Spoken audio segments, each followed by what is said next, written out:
आज की क्लास में कक्षा 10th का विज्ञान में आज का टॉपिक जो है परिनालिका में प्रवाहित विद्युत धारा के कारण चुंबकीय क्षेत्र से स्टार्ट होगा। ठीक है, यहाँ से मतलब शुरू करेंगे और इसके आगे तक जो है यहाँ तक उसको हम लोग कंप्लीट करेंगे। तो देखिए, परिनालिका में प्रवाहित विद्युत धारा के कारण चुंबकीय क्षेत्र, इसका डिफिनीशन देख लीजिए। जब विद्युत रोधी तांबे के तार को किसी बेलन के ऊपर इस प्रकार लपेटा जाता है कि तार के वृत्ताकार घेरे के पास पास हो तो परिनालिका बन जाती है।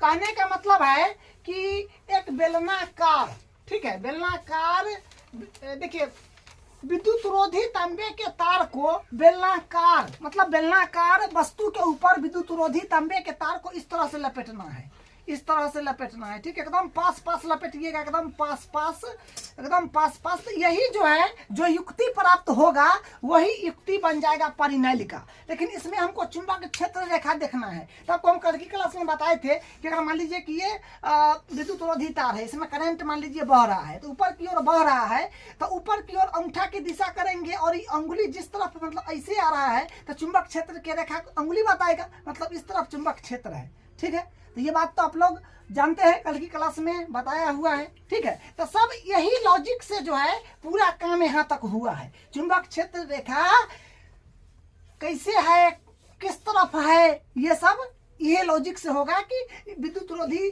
चालक तार है, अगर करंट ऊपर की ओर बह रहा है तो अंगूठा को यूं रखना है, यूं रख के उंगली यूं मोड़ रहा है, तो इसका मतलब है कि चुंबक क्षेत्र रेखा की दिशा यूं घूमेगा, ऐसे चुंबक क्षेत्र घूमेगा। ठीक है, अगर नीचे मुहे करंट बह रहा होगा तो नीचे की ओर अंगूठा को रखेंगे, जिस दिशा में करंट बह रहा है उस दिशा में अंगूठा को रखेंगे, उंगली को मोड़ेंगे। तो इसमें है कि ऐसे जो है ऐसे ऐसे जो है इसमें चुंबक क्षेत्र रेखा की दिशा होगा। ठीक है, तो वही बात यहाँ पर जो है यहाँ पर बनाया गया है। ठीक है, तो ये चुंबक क्षेत्र रेखा है। तो उसी तरह से आपको दक्षिणा क्या बोलते हैं, दक्षिणा हस्त अंगुष्ठ नियम से यहाँ पर चुंबक क्षेत्र रेखा की दिशा जो है दर्शाया गया है। तो ये आपका परिनालिका है। बुक में कुछ अलग तरह का दिया है, ठीक है, लेकिन हम लोग नॉर्मल इस तरह से बना लेंगे तो कोई दिक्कत नहीं होगा, आपको एग्जाम में पूरा नंबर मिलेगा। ठीक है, तो इस तरह से परिनालिका में प्रवाहित विद्युत धारा के कारण चुंबकीय क्षेत्र का ये डायग्राम है।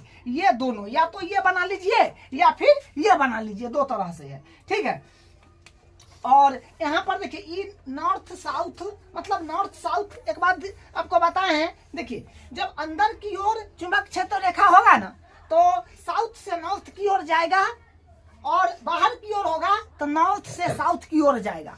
ठीक है, अंदर की ओर साउथ से नॉर्थ, बाहर की ओर नॉर्थ से साउथ। यहाँ पर लिख भी दिए हैं तो आपको ध्यान रहेगा। ठीक है, तो ये बात है। और देखिए, अगर एक दूसरे के पास जाएगा चुंबक, तो अगर नॉर्थ साउथ होगा तो नॉर्थ में साउथ से मैचिंग होगा तो आकर्षण होगा, और साउथ में साउथ से हो जाएगा या नॉर्थ में नॉर्थ से तो प्रतिकर्षण होगा, मतलब वो ठेलेगा।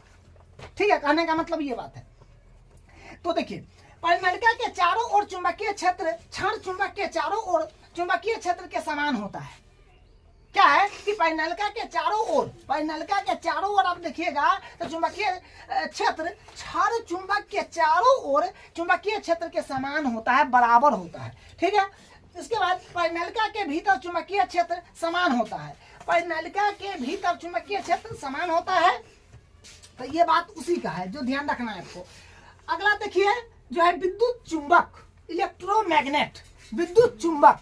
तो देखिए, इसका डिफिनीशन पहले, परिनालिका के भीतर किसी चुंबकीय पदार्थ में आ जाएगा नर्म लोहा। ठीक है, परिनालिका के भीतर किसी चुंबकीय पदार्थ जैसे नर्म लोहा को रखकर एक अस्थायी चुंबक बना सकते हैं, इसे ही विद्युत चुंबक कहते हैं। तो विद्युत चुंबक किसे कहेंगे कि परिनालिका के भीतर चुंबकीय पदार्थ जैसे नर्म लोहा को रखकर एक अस्थायी चुंबक बना सकते हैं, इसे ही विद्युत चुंबक कहते हैं। इसका उपयोग, विद्युत चुंबक का उपयोग अगर देखेंगे तो ये हो जाएगा विद्युत घंटी में और ईयरफोन में, क्रेन, मोटर, जनरेटर व ट्रांसफार्मर आदि में। ठीक है, तो विद्युत घंटी का उपयोग होगी आपका विद्युत चुंबक का उपयोग हो गया विद्युत घंटी में, ईयरफोन में, क्रेन में, मोटर में, जनरेटर में व ट्रांसफार्मर में। यह हुआ आपका विद्युत चुंबक का उपयोग इस ये सब सामान बनाने में होता है। ठीक है, अब अगला देखिए, जो मेज के तल में पड़े तार के वृत्ताकार पास के कारण चुंबकीय क्षेत्र। ठीक है, अगला जो है मेज के तल में पड़े तार के वृत्ताकार पास के कारण चुंबकीय क्षेत्र। ठीक है, क्या है कि मेज के तल में पड़े तार के वृत्ताकार पास के कारण चुंबकीय क्षेत्र। तो मेज के तल में पड़े पास के कारण वृत्ताकार पास, ये वृत्ताकार पास के कारण चुंबकीय क्षेत्र। देखिए तो इसमें जो है ना, यहाँ से जो है करंट को भेजा गया है। ठीक है, यहाँ से करंट जा रहा है, तो वही नियम दक्षिणांगुष्ठ नियम के अनुसार चुंबकीय क्षेत्र रेखा को यहाँ पर देखा गया है। क्योंकि करंट इस दिशा में बढ़ रहा है तो अंगूठा इस रखे तो यूं आएगा, ऐसे आएगा। तो इस तरह से वही बात है, यहाँ पर इसे घुमा हुआ है ना, तो ये है चुंबक क्षेत्र की दिशा। यहाँ से तो फिर इन्हें क्रॉस हो जाएगा, तो अंगूठा को ऐसे रखना पड़ेगा। जिस तरफ करंट बढ़ रहा है करंट के दिशा में ही अंगूठा को रखिएगा, तो ऐसे हो जाएगा। तो क्या होगा, ऐसे होगा तो ऐसे घूमेगा नहीं, 3D में समझिएगा, तो इसे ना घूमेगा। तो इस तरह से ये घुमा हुआ है। ठीक है, तो ये पूरा गोल करेंगे तो फिर बहुत दूर जगह छकेगा, इसलिए इसको ऐसे ऐसे करा गया है। ठीक, वही बात इसमें है। इसमें उल्टा, इसमें जो है इधर से भेजा गया है, इधर से आ रहा है। तो करंट के दिशा में जो है आप अंगूठा को रखिएगा तो यूं आएगा, तो वही यूं आएगा, तो मतलब ऐसे घूमेगा ना, ऐसे घूमेगा। वही बात है यहाँ पर। इधर आ रहा है, इधर आ रहा है ना, इधर से क्या ऐसे अंगूठा के रखिए तो ऐसे हो जाएगा, तो मतलब ऐसे घूमेगा ऐसे। ठीक है, ऐसे। तो ये है इसका जो है डायग्राम है कि मेज के तल में पड़े तार के वृत्ताकार पास के कारण चुंबकीय क्षेत्र का डायग्राम है। तो ये हुआ आपका दक्षिणावर्त। दक्षिणावर्त का मतलब हुआ घड़ी की दिशा में, दक्षिणावर्त मतलब घड़ी की दिशा में यानी क्लॉकवाइज। और वामावर्त हो गया ये, तो ये होगा एंटी क्लॉकवाइज, घड़ी के विपरीत दिशा में। ठीक है, ये हुआ इसका मतलब ये एक डायग्राम है जो आपको समझाए थे। अगर डॉट डॉट है तो इसका मतलब समझ जाइएगा जी, ये बाहर से मतलब जैसे ऐसे है तो ऐसे आएगा ना, बाहर मुँह आएगा। ठीक है, अंदर से जा रहा है तो बाहर आ रहा है। ये डॉट क्रॉस का मतलब आप जानते हैं, वही बात यहाँ पर भी है। तो देखिए, जब धारा आई वामावर्त बाहर आई है तो पास के बाहर चुंबकीय क्षेत्र तल के भीतर जाता है, वह पास के भीतर चुंबकीय क्षेत्र तल से बाहर आता है। देखिए ना, यहाँ समझ में आ जाएगा आपको। कह रहा है कि जब धारा वामावर्त बढ़ रहा है, वामावर्त यहाँ पर है, यहाँ पर है, तो क्या कह रहा है, पास के बाहर चुंबकीय क्षेत्र तल के भीतर जाता है। तो पास के बाहर चुंबकीय क्षेत्र तल के भीतर जाता है, तल के भीतर जाएगा ना, भीतर जाएगा। वामावर्त जब बहेगा तो देखिए ऊपर जाएगा तो ऐसे होगा। ठीक है, वही बात है। तो चुंबक क्षेत्र तल से बाहर निकल जाता है।